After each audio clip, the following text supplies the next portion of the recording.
यहाँ पर हम आपको श्योरिटी से कह सकते हैं कि जैसे ही ईरान की डेलीगेशन का जो प्लेन है वो पाकिस्तानी एयर स्पेस में एंटर होगा और साथ ही साथ यूएस के जो वाइस प्रेसिडेंट है उनका प्लेन पाकिस्तानी एयर स्पेस में होगा, तो उसके बाद पाकिस्तान एयरफोर्स की पूरी रिस्पॉन्सिबिलिटी होगी कि इन एयरक्राफ्ट को, बिकॉज इनकी इंपॉर्टेंस काफी ज्यादा है, तो इन एयरक्राफ्ट को सिक्योरिटी प्रोवाइड की।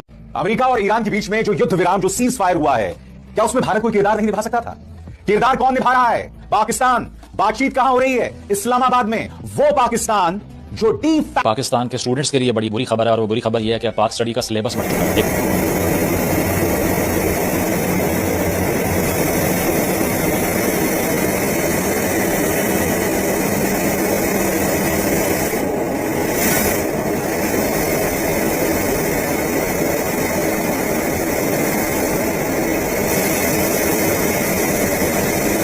अस्सलाम वालेकुम people, welcome to Defence Outpost. तो इस टाइम के ऊपर पूरे सोशल मीडिया के ऊपर पाकिस्तान एयरफोर्स को लेकर एक बहुत ही ज़्यादा बड़ी डिस्कशन हो रही है, जहां पर क्लेम ये किया जा रहा है कि पाकिस्तान एयरफोर्स ईरान की जो एयर स्पेस है उसके अंदर एंटर होगी और ईरान का जो कैपिटल है तेहरान, वहां से ईरान की जो डेलीगेशन है उसको पिक करके इस्लामाबाद लाया जाएगा। बिकॉज अब से कुछ ही टाइम के अंदर इस्लामाबाद के अंदर मिडल ईस्ट की ये जो कॉन्फ्लिक्ट है उसको लेकर सीज फायर के ऊपर एक बहुत बड़ी मीटिंग को कंडक्ट किया जाना है, जहां पर यूएस की साइड से यूएस के जो वाइस प्रेसिडेंट हैं इस टाइम के ऊपर कंफर्म हो चुका है और ये चीज व्हाइट हाउस ने खुद कंफर्म की है कि जेडी वैंस जो है वो पाकिस्तान आएंगे। तो इसी तरह से एक जो डेलीगेशन है वो यूएस से आ रहा है और दूसरा जो डेलीगेशन है वो ईरान की साइड से भेजा जा रहा है, और उस डेलीगेशन की ट्रांसपोर्ट की जो ड्यूटीज हैं वो इस टाइम के ऊपर जो चीज रिपोर्ट की जा रही है मीडिया के ऊपर कि वो सारी जो रिस्पॉन्सिबिलिटीज हैं उनके ट्रांसपोर्ट की और उनकी एस्कॉर्ट की ये पाकिस्तान एयरफोर्स को दी गई हैं। और इसी सिलसिले में पाकिस्तान एयरफोर्स की एक बहुत बड़ी फ्लीट ट्रांसपोर्ट एयरक्राफ्ट की इस टाइम के ऊपर मिडिल ईस्ट के अंदर ऑपरेट कर रही है, जिसमें C-130 एयरक्राफ्ट भी हैं और IL-78 जो air to air refueller aircraft हैं वो भी प्रेजेंट है। ये इस डेलीगेशन को कैरी कर रहे होंगे, ये पाकिस्तान की रावलपिंडी में मौजूद नूर खान एयरबेस के ऊपर लैंड करेंगे।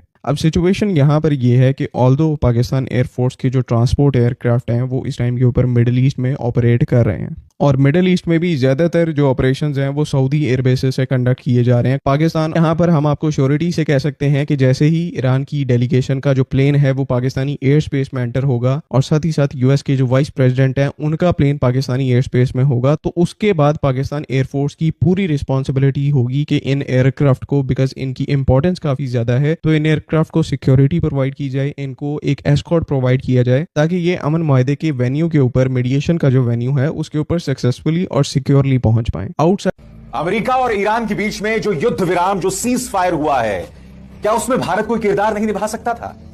किरदार कौन निभा रहा है? पाकिस्तान। बातचीत कहां हो रही है? इस्लामाबाद में।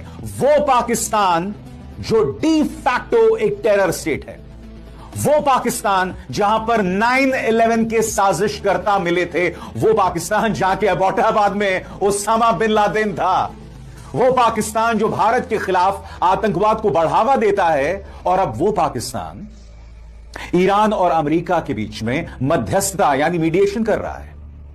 कहां है भारत? सबसे बड़ी बात, क्या विश्व गुरु बनने का एक बहुत ही स्वर्णिम मौका भारत ने गंवा दिया? और इसके जिम्मेदार कौन है?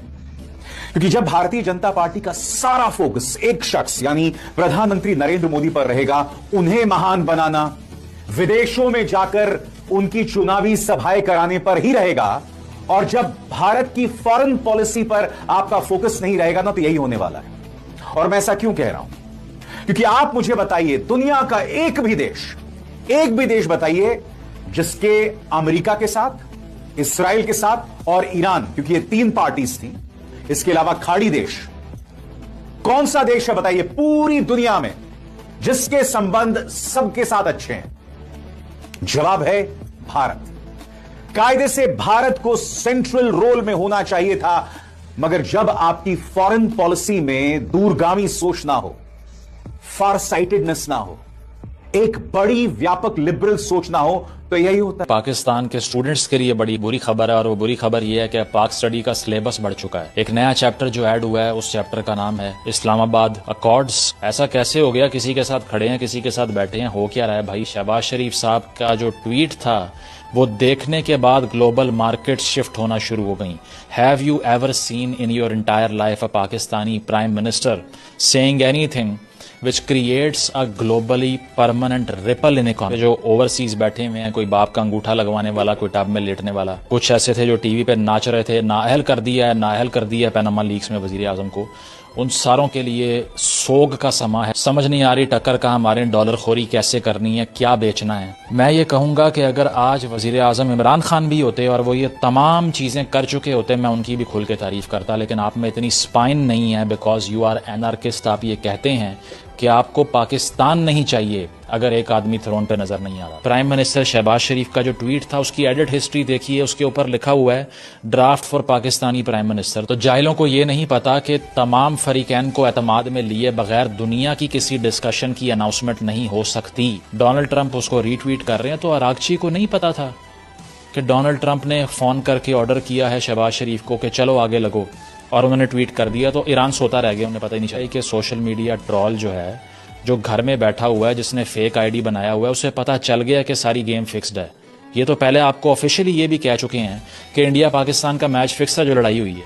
तो यहाँ भी मुर्शिद से तवज्जो हटाने के लिए वर्ल्ड वॉर लगाई जा रही थी, और वो ख़त्म भी सारी इसीलिए हुई है कि ड्राफ्ट ट्वीट नज़र आ गया। तो भाई हुआ सिर्फ इतना है कि जो उनका सोशल मीडिया मैनेजर है, उसकी नेग्लिजेंस है कि उसने जो शेयर हुआ है ड्राफ्ट, जो कि तमाम पार्टीज़ को भेजने के बाद, अप्रूवल लेने के बाद आप आगे सेल थ्रू करवा सकते हैं, उसकी हेडलाइन डिलीट नहीं की। That's it. IMF से लोन भी ले लिया हमने, और इसके बाद में हमने जाके वर्ल्ड वॉर भी रुकवा दी, और हमने अफगानिस्तान पे अटैक कर दिया, और 7 ग्लोबल पीस मेकर भी बन गए, ईरान के साथ खड़े हो गए, सऊदी अरेबिया के साथ बैठ गए, फ़ोन पे बात हो रही थी US के साथ, कॉम देख रही थी PSL। और ये सारा कुछ करने के बाद UAE ने कहा कि जनाब ठीक है, आलमी जंगें यहाँ पर रुकवाना शुरू हो गए हैं, लेकिन वो ज़रा हमारे $3.5 अरब डॉलर भी वापस कर दें। हमने कहा ठीक है भाई, थोड़ा टाइम दे, मैं कर देता हूँ, हाथ ज़रा तंग है अभी। ये है Pakistan, a country beyond comprehension, a country that can not be understood by rationality. Israel ने आज भी वायलेशन की है सीज़ फायर की।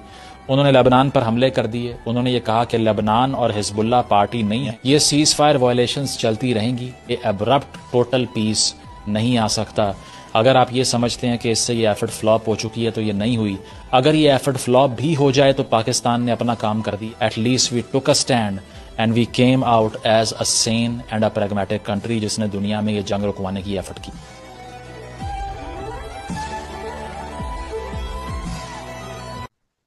और जिस तरह से मैंने कई बार आपके शो पे आंकलन किया है कि 2030 के बाद कभी भी चीन और पाकिस्तान हम पे 2 फ्रंट वॉर करेंगे, तो पाकिस्तान की इस कूटनीतिक सफलता से पाकिस्तान का हौसला और बुलंद हो जाएगा, जो कि भारत के लिए एक अच्छी बात नहीं है, क्योंकि पाकिस्तान के साथ चीन खड़ा है। इस मदरसा में हालांकि चीन बिल्कुल सामने नहीं आया, लेकिन पीछे से चीन ने काफी काम किया, खासकर ईरान को समझाने के लिए, क्योंकि चीन और ईरान के आपसी रिश्ते बहुत गहरे हैं। तो डेफिनेटली पाकिस्तान का इस कूटनीतिक सफलता से भारत के लिए दिक्कतें बढ़ेंगी, क्योंकि पाकिस्तान को अब बहुत देश समर्थन देंगे, चाहे पैसे से चाहे हथियारों से। सर, एक सवाल आ रहा है आपकी बातचीत से। 2030 के बाद आप कह रहे हैं 2.5 या 3.5 वॉर जो है, चीन पाकिस्तान और ये बांग्लादेश और हमारे internal anti lobby, anti India, ये परेशान कर सकते हैं, युद्ध के पूरे पूरे चांसेस बन रहे हैं। बार बार ये सब चीज कह रहे हैं, और आप ही हिंदुस्तान में वो फौजी अफसर मिले मुझे कम से कम, जिसने 2 दिन पहले कह दिया था कि ईरान के सामने अमेरिका घुटने टेकेगा और अमेरिका की मजबूरी होगी। और जो अमेरिका बीती रात ये कह रहा था कि हम तबाही मचा देंगे, इतिहास मिटा देंगे सभ्यता का, वो सर अचानक सब कुछ पलट गया। वो भले ही कूटनीति क्या सब रहा, मतलब ट्रंप ने ईरानी सभ्यता को तबाह करने को उधर घोषणा कर रहे हैं, और इधर ईरान धबाधब जो है वार पे वार कर रहा था। जहां तक आपने भी कहा है कि 2030 के बाद भारत पे खतरा मंडरा रहा है 3.5 वॉर का, और पाकिस्तान इसमें बाजी मार गया है घर बैठ के डिप्लोमेटिकली, कूटनीति विदेश नीति में वो जीत गया है भारत के सामने। सर, ईरान ने इजराइल और अमेरिका से 40 दिन टक्कर ले ली अकेले, बिना किसी की मदद के, और अगर मदद हुई भी होगी रूस और चीन की तो पीछे से हुई है।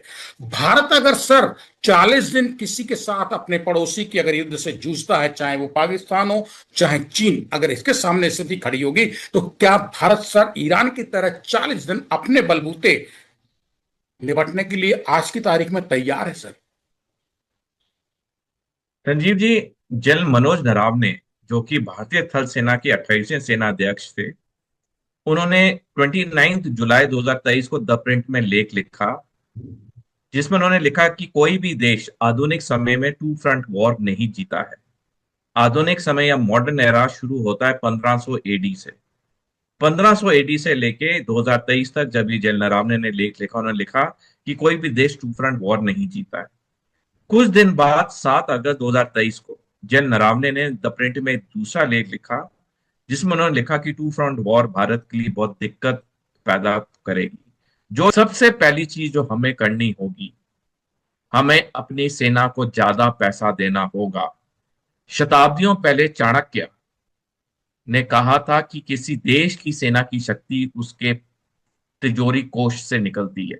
8 जनवरी को हमारे वायुसेना अध्यक्ष air chief marshal Amarpal Singh ने चिंता जताई हिंदुस्तान एरोनॉटिक्स लिमिटेड के चेयरमैन को कि हमें उस स्पीड से लड़ाकू विमान नहीं मिल रहे हैं। वो वीडियो बड़ा वायरल हुआ। अगर चीन एक साल में 240 लड़ाकू विमान बना सकता है, हम 24 लड़ाकू विमान भी क्यों नहीं बना सकते हैं? क्या भारत में बुद्धिमानों की कमी है? क्या भारत में मेहनती लोगों की कमी है? हमारे नागरिक बड़े बड़े एमएनसी के सीईओ हैं, क्योंकि हमारे यहाँ क्या है, हमारे यहाँ जवाबदारी और जिम्मेदारी नहीं है। लेकिन आप इसको देखते किस तरह से, क्या ऐसी वजह है? मैं ये समझने की कोशिश कर रही हूँ कि आखिर क्या सही कर रहा है पाकिस्तान जो भारत नहीं कर पा रहा है। इससे कहीं भी मैं कहती हूँ कि ये शांति का मसीहा या शांति का दूत बनने के बावजूद ये समझना पड़ेगा कि पाकिस्तान आतंकवाद को एक स्टेट पॉलिसी की तरह इस्तेमाल करता रहा है और ये कई दशकों पुरानी कहानी है। लेकिन पाकिस्तान ऐसा क्या सही कर रहा है जो व्हाइट हाउस में भी उसकी तूती बोलती है? हम देख रहे हैं खाड़ी के देशों में भी उसको जो है एक प्रोमिनेंस मिल रहा है। ईरान की नजर में भी वो एक बहुत करीबी दोस्त बन गया है।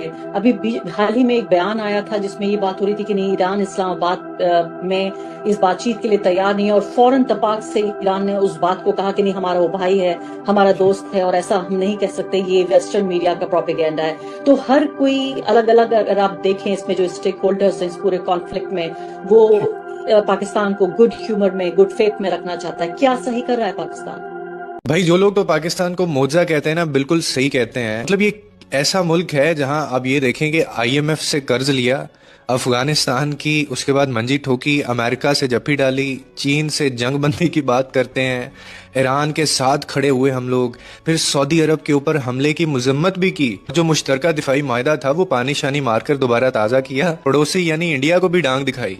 और दुनिया में एक्सट्रीमिज्म के एक्सपोर्टर मुल्क में इस्लामाबाद अकॉर्ड का जो रोला था वो भी डाला हमने।